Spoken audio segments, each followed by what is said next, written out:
오늘 본문 바로 앞 구절에는 예수님께서 빌립과 나다나엘이라는 사람을 제자로 부르시는 장면이 나옵니다. 특별히 나다나엘과 나누신 대화 내용이 비교적 상세하게 기록이 되어 있지요. 나다나엘이라는 이 사람은 예수님께서 그는 참으로 이스라엘 사람이고 그 속에 간사한 것이 없다라고 칭찬을 하실 정도로 경건한 사람이었습니다. 그 당시 흔하게 볼 수 있는 이 무화과 나무는 잎이 무성해서 뜨거운 그 근동 지역의 태양을 피할 수 있는 그늘을 만들어 주었지요. 경건한 유대인들은 그 그늘 아래에서 하나님께 기도를 하고 말씀을 묵상하고는 했습니다. 그래서 무화과 나무 아래에 있다라는 것은 무화과 나무에서 있다라고 누군가에게 이야기를 하면 거기서 그 사람이 지금 기도하고 있겠구나, 말씀을 묵상하고 있겠구나라고 예측할 수 있을 정도로 경건한 유대인들이 그 아래에 많이 거했던 것이죠. 나다나엘 역시 누구에게 보이기 위함이 아니라 경건의 습관대로 무화과 나무 아래에서 기도하면서 하나님과의 특별한 은혜의 시간을 누렸을 것입니다. 그렇게 자신과 하나님만 아는 그 시간, 그 자리에서의 그를 예수님께서 이미 보셨다라고 말씀하시고, 그래서 그에 대해서 잘 아신다라는 말씀을 들으면서 나다나엘은 예수님의 신성을 깨닫게 되지요. 나와 하나님과의 그 1대1의 관계, 하나님만 아시는 내 마음과 내 생각과 그 하나님과 나누었던 그 은혜의 시간을 우리 예수님께서 아신다고 하니까 어떻게 그 예수님께서 아실 수 있지? 예수님께 특별한 분이시구나 하는 것을 이 나다나엘이 깨닫게 된 것입니다. 그러면서 당신은 하나님의 아들이시오라고 고백을 하지요. 그때 예수님께서 말씀하십니다. 요한복음 1장 50절, 내가 너를 무화과 나무 아래에서 보았다 함으로 믿느냐? 이보다 더 큰 일을 보리라. 그리고 이어서 51절, 또 이르시되 진실로 진실로 너희에게 이르노니 하늘이 열리고 하나님의 사자들이 인자 위에 오르락내리락 하는 것을 보리라 하시니라. 이보다 더 큰 일을 보리라. 하늘이 열리고 하나님의 사자들이 인자 위에 오르락내리락 하는 것을 보리라. 이런 말씀을 하십니다. 이런 일이 있고 난 뒤 바로 이어서 오늘 본문이 나오게 되는 것이죠. 즉 이보다 더 큰 일, 하늘이 열리고 일어나는 특별한 그 일 중에 하나가 바로 오늘 본문에서 성취되고 있다라는 말씀입니다. 가나의 혼인잔치에서 물이 포도주가 되게 하신 이 본문의 내용, 이 이야기는 여러분 너무 잘 아실 것입니다. 이 일을 두고 요한은 본문 11절에서 예수님의 첫 번째 표적이다라고 설명을 하고 있지요. 여기서 표적이라고 하는 단어는 기적하고는 다른 단어입니다. 기적이 놀라운 사건 그 자체를 뜻한다면, 표적이라는 것은 그 기적이 담고 있는 목적이나 특별한 의미를 가리키는 것이죠. 쉽게 말해서 기적을 통해 드러나는 특별한 목적이나 의미를 부각시키는 사인이나 또는 표지판과 같은 역할을 하는 것이 바로 표적입니다. 나다나엘이 고백한 것과 같이 예수님께서 하나님의 아들이심을 가리키는 이보다 더 큰 일 중 하나가 바로 물이 포도주로 바뀌는 이 기적이었던 것이지요. 따라서 우리는 물이 포도주로 바뀌었다라는 이 놀라운 기적 자체에 주목하기보다는 그 기적에 담겨 있는, 그 기적이 가리키는 의미, 그 기적이 지금 손짓해서 저것을 보라라고 이야기하고 있는 그 의미에 주목해서 그 의미를 파악하는 것이 중요하다라는 말씀입니다. 오늘 본문을 구체적으로 살펴보면서 본문에 담겨 있는 더욱 큰 일, 이보다 더 큰 일을 보리라 말씀하신 더욱 큰 일이 무엇인지를 발견해 보도록 하겠습니다. 오늘 본문 1절 한번 보십시오. 사흘째 되던 날 갈릴리 가나에 혼례가 있어 예수의 어머니도 거기 계시고. 이 책을 기록한 사도 요한은 어떤 사건을 기록할 때에 그 시간과 장소를 아주 구체적으로 언급합니다. 그 사건이 실제로 일어난 역사적인 사건이다, 실화이다라는 것을 강조하기 위해서이지요. 시간은 예수님께서 나다나엘을 만나신 날로부터 3일째 되는 날로 볼 수 있습니다. 장소는 갈릴리 지방에 있는 가나라는 마을이지요. 요한복음 21장에서는 이곳이 나다나엘의 고향이다라고 알려주고 있습니다. 이곳에서 혼인잔치, 결혼식이 있었고 예수님과 어머니 마리아, 제자들이 함께 초대를 받아서 잔치에 참여하게 되었지요. 예수님께서 첫 번째 표적을 이 혼인잔치 자리, 결혼식이 있는 이 자리에서 첫 번째 표적을 보여주신 것도 큰 의미가 있다고 할 수 있습니다. 여러분, 혼인잔치 하면 분위기가 어떻겠습니까? 동서고금을 막론하고 혼인잔치, 결혼식 이 자리는 기쁨과 즐거움의 축제의 분위기 아니겠습니까? 유대인의 혼인잔치는 보통 일주일 동안 이어지는데요. 평소 고달픈 인생을 살아가는 사람들이 이 기간 동안만큼은 마음껏 먹고 즐기면서 보내는 말 그대로 기쁨의 잔치, 기쁨의 축제였던 것이죠. 예수님께서 이 자리에 참여하시고 이곳에서 기쁨과 풍요의 상징인 이 포도주를 만들어내셨다라는 이 자체가, 이것으로 첫 번째 표적을 보여주신 것 이 자체가 자신이 바로 하나님 나라의 그 영원한 기쁨의 원천이 되심을 보여주시는 것입니다. 마태복음 9장 15절 한번 보십시오. 예수께서 그들에게 이르시되 혼인집 손님들이 신랑과 함께 있을 동안에 슬퍼할 수 있느냐? 그러나 신랑을 빼앗길 날이 이르니 그때에는 금식할 것이니라. 아니, 세례 요한의 제자들은 저렇게 막 금식하고 하는데 왜 당신의 제자들은 저렇게 먹는 것을 탐하고 먹고 마시면서 저렇게 즐거워합니까? 이렇게 지적을 하니까 예수님께서 이 말씀을 하시는 거예요. 자신을 신랑으로 비유하면서 제자들과 함께 계시는 것을 혼인잔치에 비유하며 신랑과 함께 있는 이 기간 동안 기뻐하는 것은 당연하다. 예수님께서 바로 우리에게 기쁨을 주시는 분이다라는 것을 알려주고 계신 것이죠. 다시 본문으로 돌아가서요.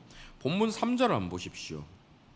포도주가 떨어진지라 예수의 어머니가 예수에게 이르되 저들에게 포도주가 없다 하니. 즐겁고 기쁜 자리에서 예기치 못한 위기 상황이 생깁니다. 잔치 자리에서 흥을 돋구어주고 잔치를 잔치되게 하는 필수품이 바로 포도주였는데 이 기쁨의 원천인 포도주가 떨어진 것이죠. 여러분, 이게 우리 인생에서도 종종 일어나는 일 아닙니까? 우리는 살아가면서 포도주로 상징되는 물질과 세상의 여러 가지 풍요를 통해서 쾌락과 기쁨을 누립니다. 포도주가 많을수록 그 기쁨은 더욱 커지게 되겠지요. 하지만 문제는 포도주가 떨어질 때가 있다라는 것입니다. 우리는 또한 계획을 세웁니다. 잔치가 벌어지면 이 정도 사람이 모일 것이니까 이 정도 포도주를 준비하면 되겠지. 계획을 세우고 준비를 합니다. 우리의 지식으로, 우리의 지혜로, 우리의 경험으로 여러 가지 인생에 있어서 설계를 하고 계획을 세웁니다. 하지만 그 계획대로 되나요? 포도주가 떨어지는 경우가 생기는 거죠. 예상치 못하게, 계획하지 않게, 예기치 않게 어떤 일들이 일어나면서 우리 인생이 내가 생각했던 방향하고는 완전히 다른 방향으로 흘러갈 때가 있다라는 것입니다. 그리고 그렇게 포도주가 떨어지면 동시에 모든 쾌락과 기쁨도 함께 사라진다라는 것이 큰 문제이지요. 그때부터 걱정이 생기고 불안해지기 시작하는 것입니다. 그러니 인생의 기쁨의 원천을 포도주에서 찾으려고 하는 사람들은 어떻게 해서든 포도주가 떨어지지 않도록 하기 위해서 몸부림칩니다. 그게 사라지면 쾌락도 기쁨도 행복도 모두 사라지기 때문에 무슨 수를 써서라도 더 많은 포도주를 모으기 위해서 애쓰지요. 그리고 포도주가 떨어지면 인생이 모두 끝난 것처럼 절망감을 느끼게 되는 것입니다. 이런 사실을 잘 알면서도 포도주를 포기하는 것이 참 쉽지가 않습니다. 포도주가 주는 달콤한 쾌락과 일시적인 그 기쁨을 맛본 사람은 그 맛을 잊지 못해서 더 좋은 포도주, 더 많은 포도주를 갈망하게 되지요. 어떻게든 쌓으려고 합니다. 이는 그리스도인이라고 해서 예외가 아닙니다. 포도주가 중요한 게 아니야. 포도주만 쫓아 살아가면 안 돼. 머리로는 잘 알아도 세상 속에서 세상 사람들과 섞여 살아가다 보면은 자신도 모르게 똑같은 모습으로 살아가게 되지요. 그렇기 때문에 하나님의 말씀을 통해서 포도주가 우리에게 일시적인 기쁨을 가져다 줄 수는 있지만 지속적인 기쁨을 주지 못하기 때문에 영원히 누릴 수 있는 궁극적이고 참된 기쁨의 원천이 될 수 없다라는 이 사실을 반복적으로 되새기고 또 되새겨야 하는 것입니다. 이렇게 잔치집에서 포도주가 떨어지니까 혼주 입장에서는 얼마나 당혹스럽겠습니까? 잔치를 모두 망치게 되었지요. 그러자 마리아가 예수님께 와서 포도주가 떨어졌다라는 이 사실을 알려줍니다. 그런데 예수님께서 어떻게 반응하시나요? 4절입니다. 예수께서 이르시되 여자여 나와 무슨 상관이 있나이까 내 때가 아직 이르지 아니하였나이다. 여기서 여자여라고 번역된 단어는 무례한 표현이 아닙니다. 상대방을 높여 부르는 존경의 호칭이지요. 나와 무슨 상관이 있나이까 라고 번역되어 있지만 원문을 직역하면 포도주가 떨어진 것이 나와 당신에게 있어 무슨 상관이 있습니까? 어머님과 저에게 이게 무슨 관계가 있습니까? 이것을 저에게 어떤 문제 해결을 하라고 말씀하지 마십시오 라는 의미가 담겨 있는 것입니다. 그러면서 내 때가 아직 이르지 아니하였나이다 라고 말씀하시면서 공손한 어투로 마리아의 요청을 거절하는 답변을 하신 것이죠. 그런데 그러시고는 곧 이어서 물을 포도주로 만드는 이 기적을 일으키시는데요. 그 사이에 신경 변화가 생기셨나? 아니면 마음이 약하셔서 어머니의 요청을 거절한 것이 신경이 쓰이셨나? 이렇게 생각을 하실 수도 있는데 그렇지 않습니다.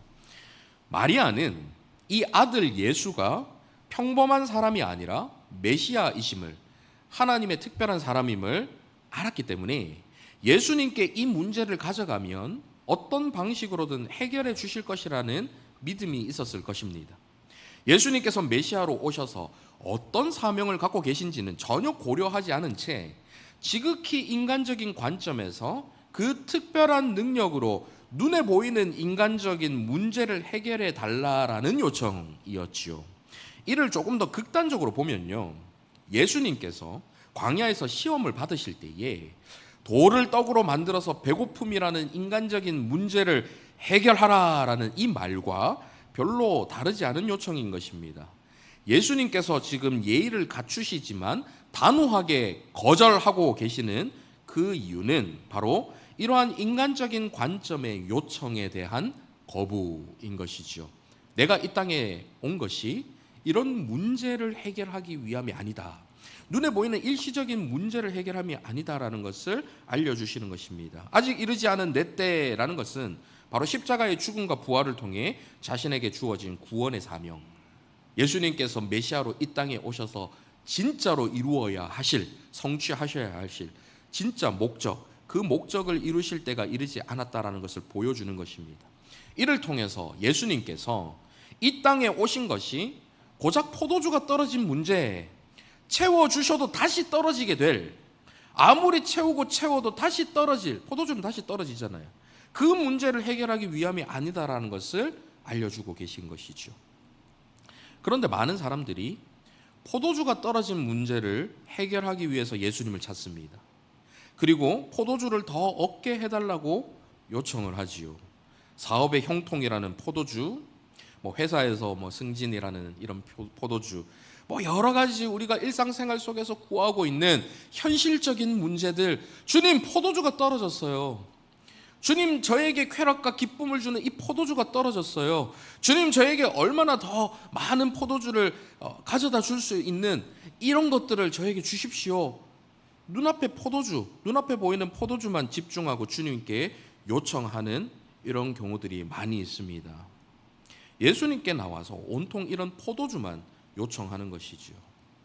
물론 사업이 망하는 것보다 당연히 형통한 게 더 좋죠. 바라는 것이 이렇게 회사에서 잘리는 것보다는 승진하는 것을 바라는 게 뭐가 잘못된 일이겠습니까? 뭐든 잘 되고 더 나은 형편이 되는 것 충분히 구할 수 있는 것입니다. 중요한 것은 이런 것들을 바라지 말라는 의미가 아니고요, 이런 것들만 바라지 말라는 의미입니다. 여러분 이 차이를 이해하시겠지요. 그런데 더 중요한 것은 이런 것들을 바라다 보면 이런 것들만 바라지 않는 것이 어렵다라는 것입니다. 아유 헷갈려 이렇게 생각하실 수 있는데요, 조금 더 쉽게 말씀드리면 포도주가 주는 일시적인 기쁨을 누리는 것 자체가 잘못된 것은 아닙니다. 포도주만 쫓아 살아가는 것이 문제이겠지요. 그런데 포도주가 주는 기쁨을 자꾸 누리다 보면 포도주만 쫓아 살아가기가 쉽다라는 말씀이에요. 포도주를 통해서 그 포도주를 주시는 주님께 나아가야 하는데 거꾸로 주님께 나아가서 포도주만 구하면서 살아가기가 쉽다라는 말씀입니다. 그것이 바로 연약한 인간이에요. 그러니 포도주가 주는 기쁨이 아니라 주님으로부터 오는 원천적인 기쁨을 맛보는 것이 더욱 중요하다라는 말씀입니다. 지금 여러분 표정을 보니까 에이 몰라 오늘 저녁에 포도주나 한잔해야지 뭐 이런 표정으로 계신 분이 계신데 여러분 포기하지 마시고 끝까지 잘 들어보시길 바랍니다. 예수님께서는 지금 마리아가 하는 요청, 즉 눈에 보이는 문제 해결에만 초점이 맞춰져 있는 이런 요청을 거부하고 계십니다. 하지만 예수님께서는 이내 그 문제를 해결해 주시지요. 갑자기 효자가 되어서 어머니 마리아의 요청에 응하시기 위해서 그렇게 하신 것이 아니고요. 이 문제를 해결해 주심을 통해서 이 문제를 통해 더 큰 뜻을 드러내 주시기 위해서 그렇게 하시는 것입니다. 본문 6절 이하를 한번 보십시오. 거기에 유대인의 정결 예식을 따라 두세 통 드는 돌 항아리 6이 놓였는지라. 예수께서 그들에게 이르시되 항아리에 물을 채우라 하신즉 아귀까지 채우니 이제는 떠서 연회장에게 갖다 주라 하심에 갖다 주었더니. 여기서 이런 일을 하도록 시키신 사람들이 하인들로 번역되어 있습니다. 이 앞구절 5절에도 보시면 그렇고 뒤에 보시면 물도온 하인들 하면서 하인들로 번역이 되어 있어서 오해를 하시는 경우들이 많이 있는데요. 여기서 하인들의 원어는 노예나 종을 가리키는 둘로스라는 단어가 아니고 일꾼 또는 돕는 사람을 의미하는 디아코노스라는 단어입니다. 교회의 직분에서 집사, 여기 집사님들 많이 계시지요. 집사 직분을 가리키는 단어가 바로 이 디아코노스라는 단어인데요. 말하자면 잔치집의 일들을 도와주러 온 사람들을 가리키는 것입니다. 보통 시골에서 한 집에 잔치가 벌어지면 어떻습니까? 막 이웃집 사람들이 다 이렇게 와가지고 일들을 이렇게 도와주고 하지 않습니까? 같이 전을 부치고 음식을 나르기도 하고 상을 닦고 이런 허드렛 일을 도와주는 것이죠. 여기서 이런 일들, 잔치 일을 도와주기 위해서 뭐 이웃이 될 수도 있을 것이고요. 또 친척들이 될 수도 있을 것입니다. 그런 식으로 모여 있는 사람들이 바로 이 하인들이라고 번역된 사람들입니다. 그러니 이들은 말도 안 되는 이 명령에 무조건 복종해야 하는 노예나 종이 아니었어요. 이들은 그 옆집에 사는 이웃일 수도 있고 친척들일 수도 있고 충분히 거절할 수 있는 위치에 있는 사람들입니다. 그냥 돕기 위해 온 사람들이니까요. 하지만 그들은 예수님의 이 말씀에 순종을 합니다. 물을 떠서 주라라는 이 말씀, 물을 채우고 물을 떠서 주라는 이 말씀에 순종을 하지요. 사실 이 돌 항아리 하나에 100리터 정도 되는 물이 들어간다고 보거든요. 보통 편의점에서 여러분들 구하실 수 있는 이 큰 생수통이 한 2리터 정도 되잖아요. 편의점에 있는 그 제일 큰 생수통 한 50개 정도를 한 항아리에 부어야 된다라고 생각하시면 됩니다. 요즘처럼 뭐 수도꼭지가 바로 옆에 있는 것도 아니고 물이 귀한 그곳에서 큰 항아리 6개를 채우는 것 결코 쉬운 일이 아닙니다. 그럼에도 그들은 군말 없이 순종하고 심지어는 욕을 먹을 수 있는 그 다음 말씀, 그 물을 떠서 연회장에게 갖다 주라, 이 말씀에도 순종을 하죠.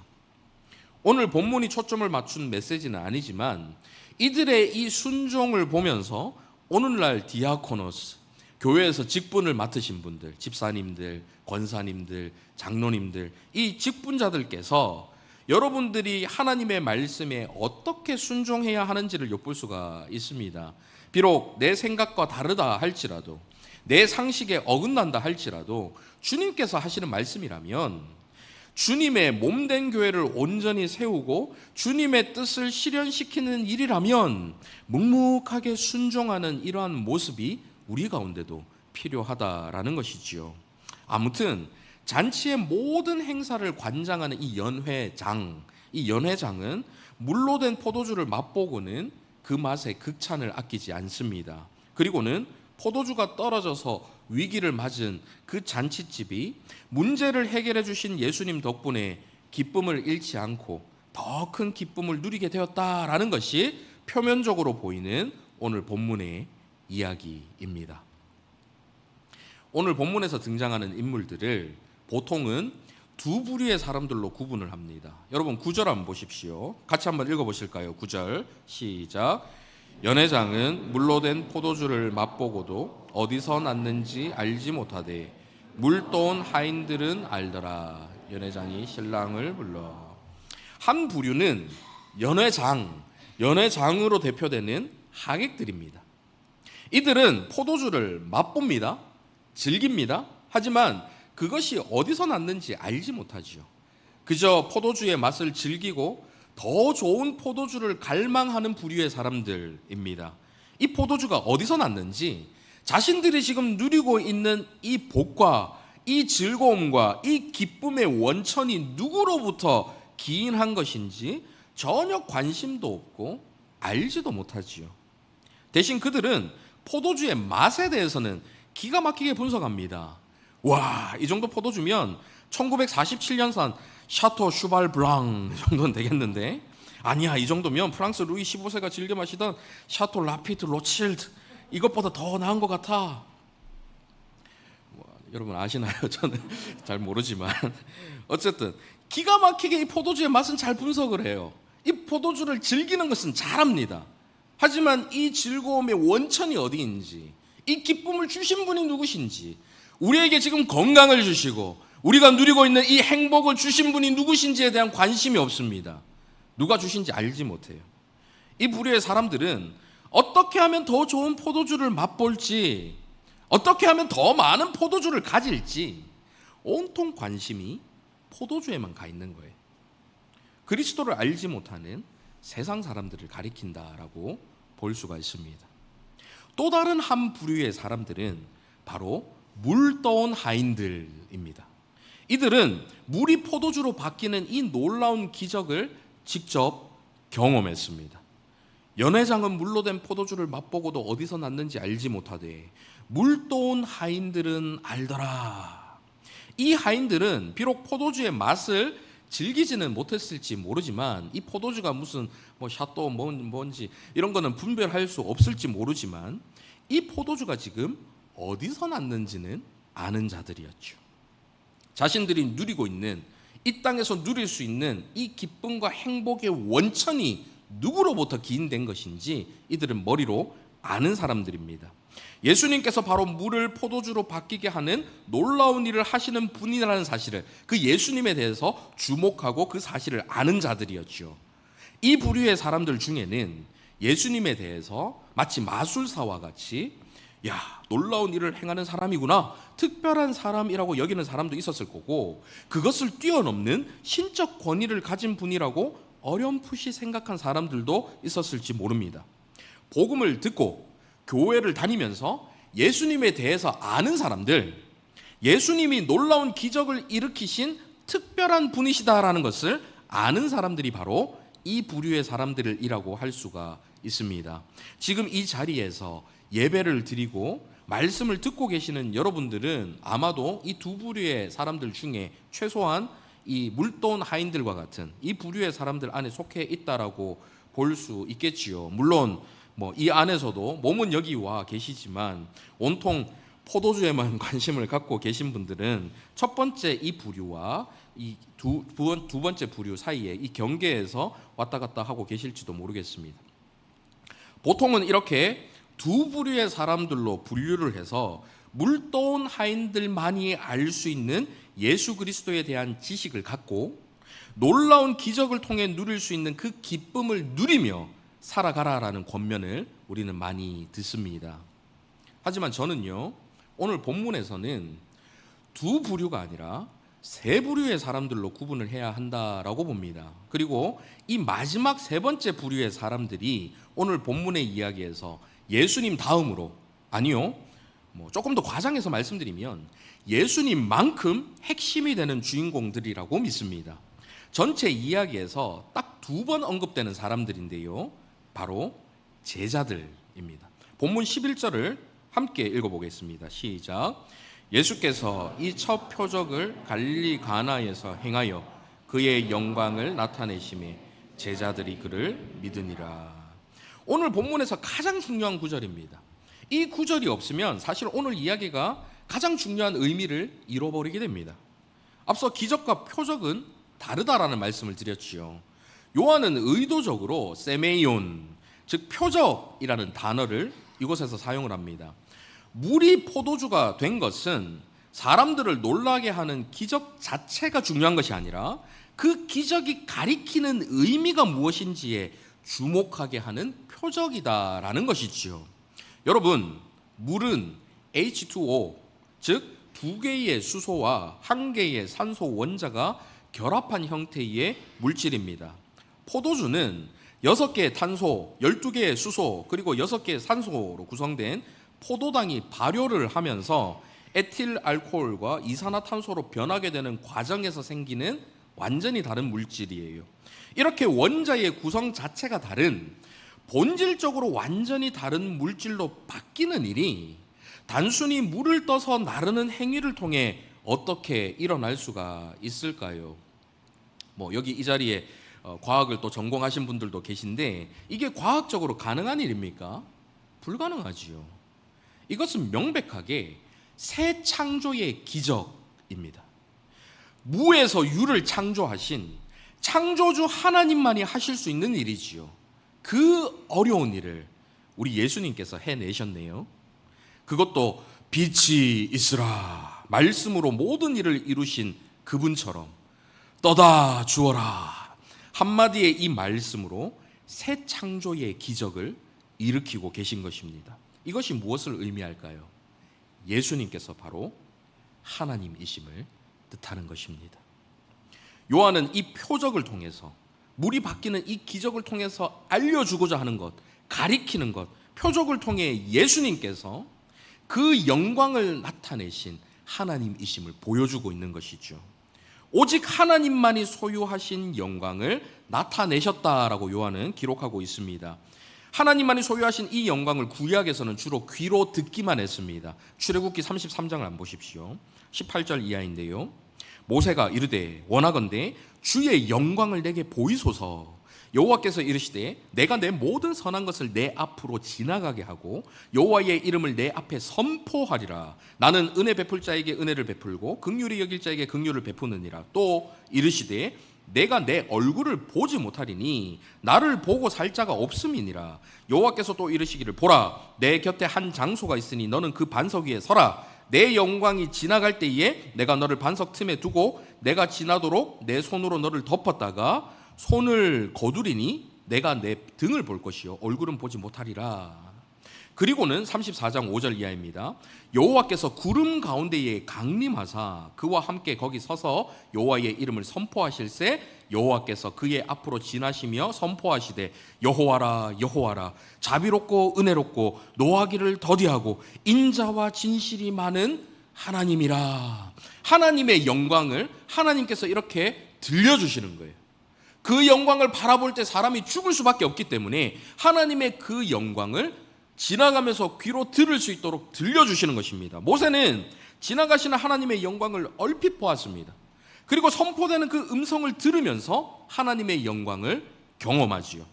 그렇게 잠시 스치듯이 경험한 영광이었지만 산에서 내려온 모세의 얼굴에서 광채가 막 날 정도로 하나님의 영광은 강렬하고 찬란한 그런 것이었죠.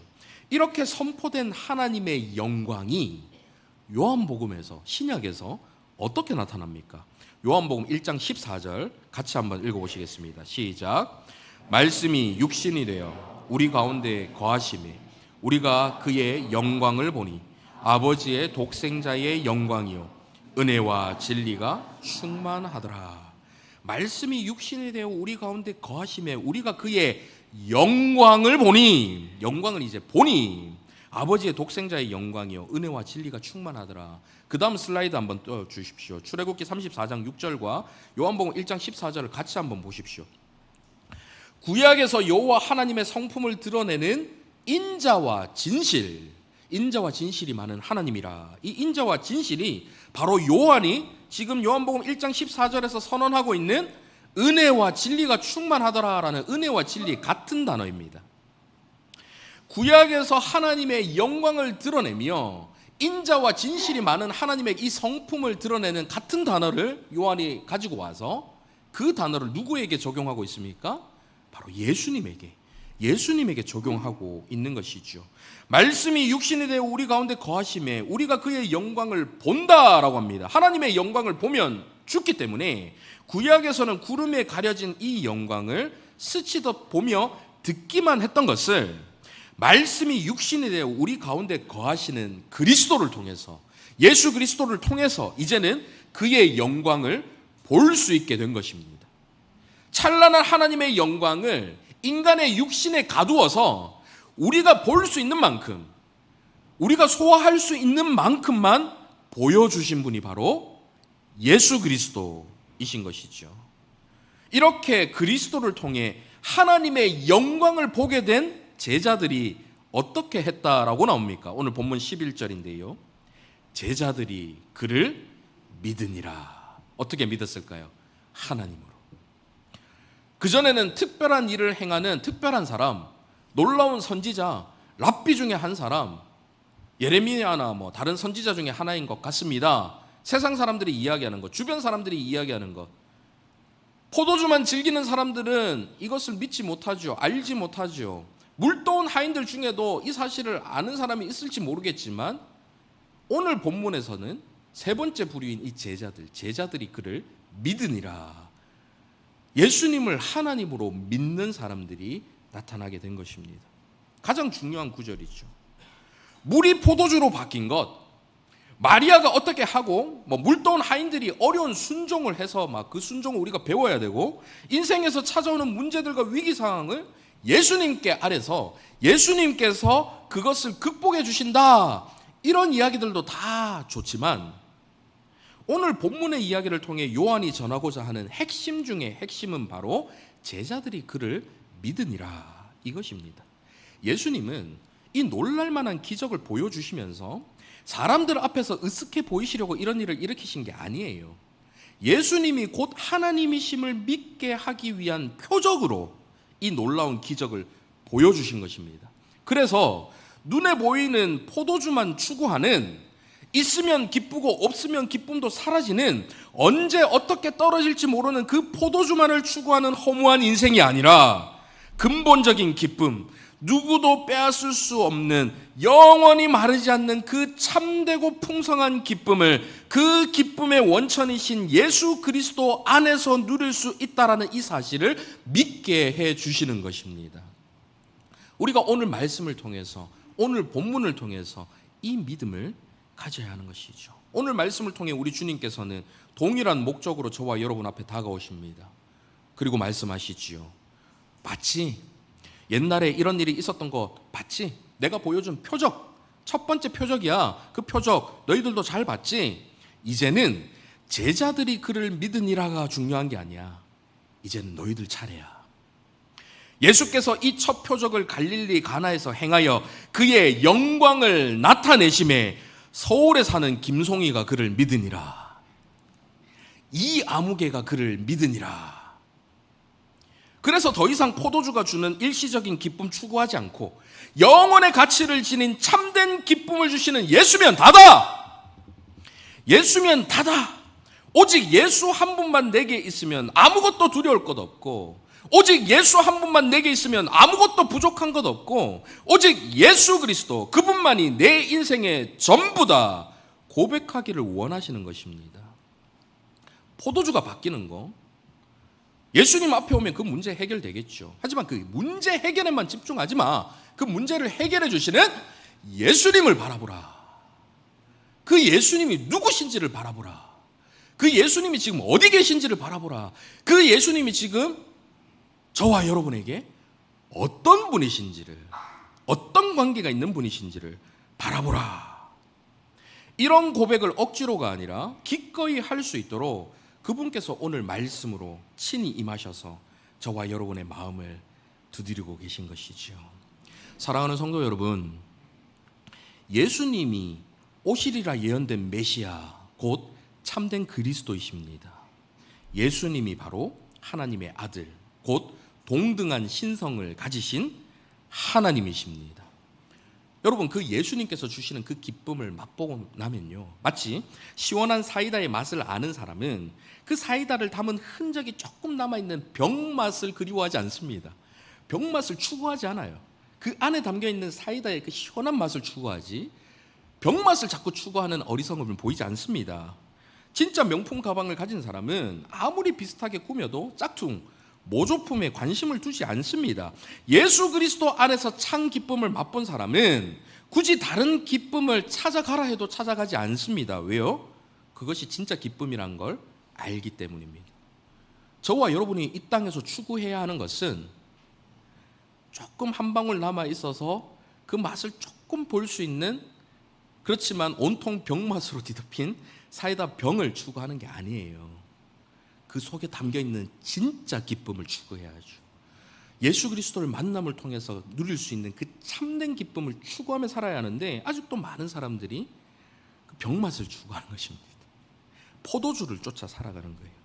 지금도 살아계신 예수 그리스도를 만나서 그분의 영광 안에서 참 기쁨을 누리는 저와 여러분 되시길 바랍니다. 세상이 알 수도 줄 수도 없는, 세상에서 누리는 것과는 질적으로 다른, 차원으로 다른 예수 그리스도 안에서 영원히 풍성하게 누릴 수 있는 그 기쁨과 평강 가운데 살아가는 저와 여러분 다 되시기를 간절히 바랍니다. 말씀을 생각하며 이 시간 함께 찬양했으면 좋겠는데요. 내 눈 주의 영광을 보내. 함께 찬양하시겠습니다.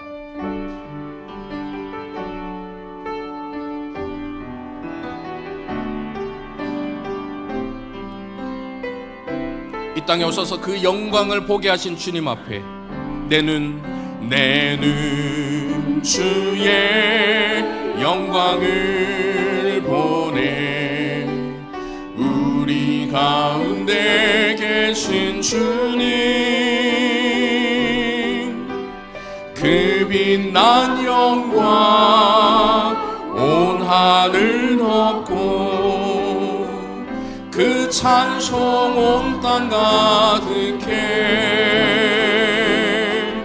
내 눈 주의 영광을 보내.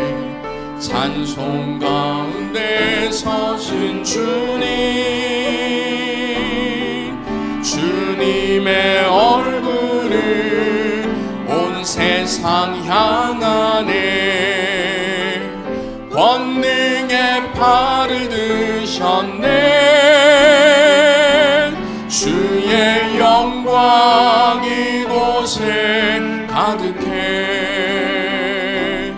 우린 선의 주님과 함께 찬양하며 우리는 전진하리. 모든 열방 주 볼 때, 다시 한번 고백합니다. 내 눈 주의 영광을 보내. 내 눈 주의, 이 땅에 육신으로 오신 주님을 통해서 우리는 하나님의 그 찬란한 영광을 바라봅니다. 우리 가운데 계신 주님께 그 육신에 가둬서 우리가 감당할 수 있는 만큼만 보여주신 하나님의 그 놀라우신 영광, 우리는 주님 앞에 바라보게 됩니다. 그 찬송 온 땅 가득해. 여러분 믿음의 눈을 들어 이 영광을 바라보십시오. 내 눈 주의 영광을 보내. 지금도 살아계셔서 찬송 가운데 서신 주님, 주님의 얼굴은 온 세상 향하네. 권능의 팔을 드셨네. 주의 영광 이곳에 가득해. 이곳에 가득해. 우린 선의 주님과 함께 찬양하며 우리는 전진하리. 모든 열방 주 볼 때 하늘 아버지 우릴 새롭게 하사, 하늘 아버지 우릴 새롭게 하사 열방 중에서 주를 섬기게 하소서. 모든 나라 일어나 찬송 부르며 영광의 주님을 보게 하소서. 주의 영광 이곳에 가득해. 우린 선의 주님과 함께 찬양하며 우리는 전진하니. 모든 열방 주 볼 때까지. 이 시간 말씀을 생각하며 함께 기도했으면 좋겠는데요, 우리가 예수 그리스도를 의지할 수 있는 근거가 무엇입니까? 그분이 바로 영원이신 하나님, 그분이 하나님이시기 때문에 예수의 이름으로 기도할 수 있는 것 아닙니까? 그분이 하나님이시라는 사실이 무엇을 가리킵니까? 그분이 하나님이시기 때문에 지금도 살아계셔서 저와 여러분을 위해 하늘 보좌 우편에서 중보하고 계시다는 사실, 그 사실을 우리는 믿을 수가 있는 것입니다. 그 사실에 근거해서 우리는 예수의 이름으로 기도를 하지요. 이 시간 기도하실 때 세상에서 다른 헛된 것 추구하지 않고 우리에게 영원히 소멸되지 않는, 영원히 변함이 없는 참된 기쁨과 평안을 주시는 오직 예수 그리스도 안에서 참되고 풍성한 기쁨을 누리며 살아갈 수 있도록 인도하여 주시옵소서. 말씀을 생각하며 함께 기도하며 나가도록 하겠습니다. 살아계신 아버지 하나님, 우리 포도주로 변화되는 것을 통해서 새 창조의 기적을 보여주시고 그 기적을 통해 예수께서 하나님이심을, 예수가 곧 하나님이심을 보여주심에 감사를 드립니다. 지금도 살아계셔서 우리와 함께 하시는 그 예수 그리스도를 의지하며 살아가는 저희 모두가 되게 하여 주시옵소서. 이 땅에서 주는 일시적인 기쁨, 잠시 잠깐 누릴 수 있는 그 일시적 기쁨에 만족하는 것이 아니라 영원히 소멸하지 않는 풍성히 흘러넘치는 예수 그리스도 아래서만 누릴 수 있는 참 기쁨을 갈망하게 하여 주시고 그 예수 그리스도 앞에 나와 그 예수 그리스도와 함께 살아가는 저희 모두가 될 수 있도록 주님 역사하시고 함께 하여 주시옵소서. 사랑하는 아버지 하나님, 물이 포도주로 변하는 새 창조의 표적으로 이 땅에서 인간으로 사셨던 예수 그리스도께서 성자 하나님이심을 믿게 하심에 감사드립니다. 어떠한 상황에서도 흔들림 없는 굳건한 믿음을 더하시고 살아계신 예수 그리스도 안에서 세상이 알 수도 줄 수도 없는 참 평강과 기쁨을 누리며 살아가는 저희 모두가 되게 하여 주시옵소서. 살아계신 예수 그리스도의 이름으로 기도하옵나이다. 아멘.